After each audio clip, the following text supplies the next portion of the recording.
మరి సమ్మక్క సార్లమ్మ టెంపుల్ నిర్మాణం ఒక యజ్ఞంలా ఒక యాగంలా సీఎం రేవంత్ రెడ్డి గారు చేస్తున్నందుకు వారికి ప్రత్యేకంగా హృదయపూర్వక ధన్యవాదాలు తెలియజేస్తూ సమ్మక్క సార్లమ్మ ఆశీస్సులు వారికి అదేవిధంగా వారి కుటుంబానికి రాష్ట్ర ప్రజలకు మరి ప్రత్యేకంగా ఇక్కడ చొరవ తీసుకొని పనిచేస్తున్నటువంటి శ్రీనన్న గారికి వారి కుటుంబాలకు కూడా తప్పకుండా ఉండాలని సమ్మక్క సార్లమ్మను మొక్కుకుంటా ఉన్నాం. ఈరోజు వాస్తవానికి 90 డేస్ మిషన్ లాగా మేము పెట్టుకోవడం జరిగింది, 90 రోజులలో చేయాలని.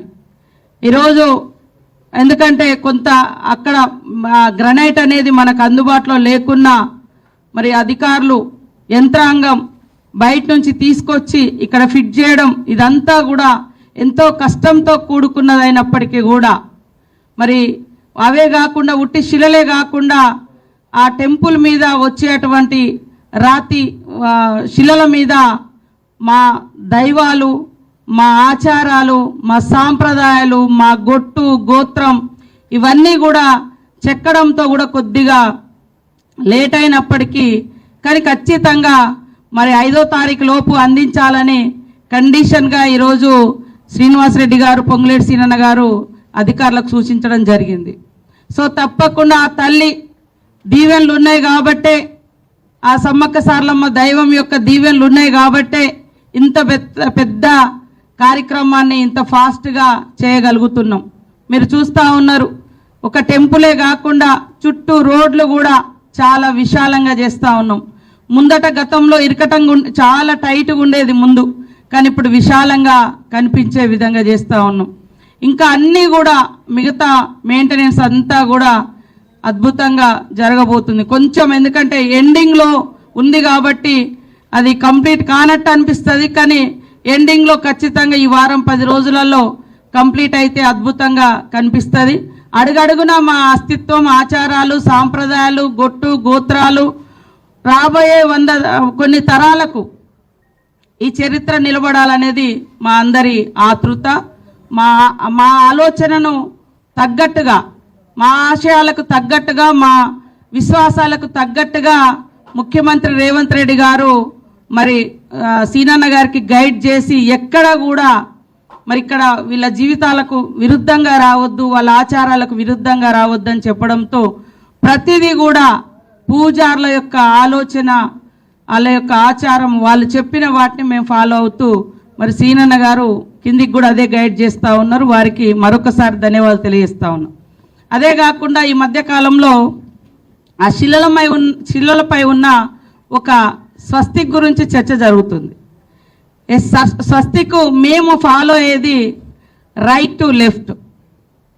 హిందూ సంస్కృతిలో అది ఇట్లా ఉంది, స్వస్తిక్ ఇట్లా ఉంది, కానీ మాకు రైట్ ప్రకృతి సిద్ధాంతం. మేము ప్రకృతిని ఆరాధిస్తాం. ఒక చెట్టు మొక్క ఇట్లా తిరుగుతుంది, కానీ ఇట్లా తిరగదు. ఒక చెట్టుకు మొక్క ఇట్లా తిరగదు, రివర్స్ తిరగదు, ఇట్లా తిరుగుతాయి కాబట్టి మేము అది ఫాలో అవుతున్నాం. ఒక సుడిగాలి కానీ, వాటర్లో సుడి కానీ ఇట్లా వస్తుంది. మా పూర్వీకులు అదంతా మాకు తాళపత్రాలన్నీ కూడా మన పిల్లలు రీసెర్చ్ పిల్లలు ఒక టీం, అరుణ్ వాళ్ళ టీం అంతా స్టడీ చేస్తే అది పూర్వం నుంచి ఏముందో స్వస్తికి దాన్నే ఫాలో అవుతున్నాం. కాబట్టి దయచేసి ఇది హిందూ సంస్కృతికి విరుద్ధము లేకుండా ఇంకోటి అనుకోకుండా మా పూర్వ సిద్ధాంతం ఏదైతుందో దాన్నే మేము అక్కడ ఫాలో అయ్యి రైట్ స్వస్తికి పెట్టినాం. హిందూ దాంట్లో అవి లెఫ్ట్కి వస్తున్నాయి, మాది రైట్కు. మాది ఇప్పుడు సూర్యుడు రైట్ టు లెఫ్టే తిరుగుతాడు. అదేవిధంగా భూమి అయినా తన చుట్టూ తాను తిరిగినప్పుడు, తర్వాత ఒక మొక్క సిద్ధాంతం కూడా మొక్క ఇట్లనే తిరుగుతుంది ఏదన్నా తీగ పెట్టినప్పుడు. సో అది సుడి కూడా, ముఖ్యంగా సుడి గాలి కానీ వాటర్లో సుడొచ్చిన వీటిని అంటే ప్రకృతి దైవాలుగా, ప్రకృతి ఆధారకులుగా మేము బతుకుతున్నాం. కాబట్టి మా పూర్వీకులు స్వస్తిక్ను అట్లనే ఇచ్చారు కాబట్టి మేము అదే అక్కడ చెక్కబడ్డది. దయచేసి దాని మీద ఎవరు వివాదాలు చేయొద్దని కూడా కోరుతా ఉన్నాం. మీడియా వాళ్ళు కూడా, ఇంకా మన పిల్లలు కానీ మా పెద్దలు కానీ గతంలో మా చిన్నతనంలో కూడా ఇట్లా ముగ్గులేసేటప్పుడు ఇప్పుడు మేము గుర్తు చేసుకున్నారే ఇప్పుడు ఎట్లా వచ్చిందంటే వెనకట మనోళ్ళు ఇట్లా ముగ్గులేసేది కుండల మీద, పెళ్లి కుండల మీద ఇవన్నిటి మీద ఇట్లాంటివి వచ్చేది మాకు. సో అది మర్చిపోకుండా దాన్ని ఇప్పుడు ఇక్కడ కూడా సమ్మక్క గోత్రం, సార్లమ్మ గోత్రం, పగడిద్దరాజు గోత్రం, గోవిందరాజు గోత్రం, మేము పూజించే జంతువులు, మా బొట్లు, మేము ఎన్ని గోత్రం అయితే అన్ని గీతలు గీసి ముగ్గులేస్తాం పెళ్ళిళ్ళకు, పేరంటాలకు. సో అవన్నీ కూడా అక్కడ అద్భుతంగా చెక్కించబడ్డాయి. చాలా అందుకు కొద్దిగా డిలే అయింది, కానీ ఎక్కడ కూడా మరి మన సీనన్న గారి పనితనంలో కానీ వారిచ్చిన గైడ్ లైన్స్లో కానీ ఎక్కడా కూడా డిలే లేదు. కాబట్టి తొందరగానే మిగతా అన్ని కూడా కంప్లీట్ చేసుకుంటామని తెలియజేస్తూ, మరి మాకు సహకరిస్తున్నటువంటి మా ఎండోమెంట్ మినిస్టర్ గారు సురేఖ గారు, అదేవిధంగా tribal welfare minister Adluri Laxman గారికి ప్రత్యేక ధన్యవాదాలు. మా టీం అంతా కూడా ఖచ్చితంగా జాతర విజయవంతం కోసం కష్టపడతాం.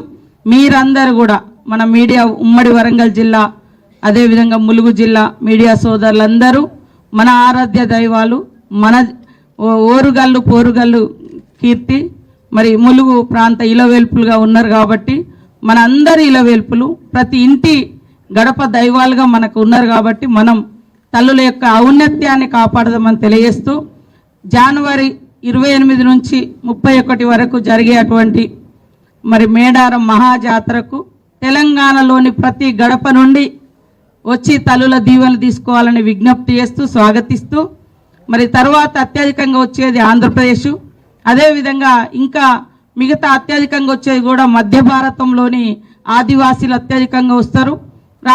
దేశంలో కూడా వివిధ ప్రాంతాల నుంచి కూడా అత్యధికంగా వస్తారు.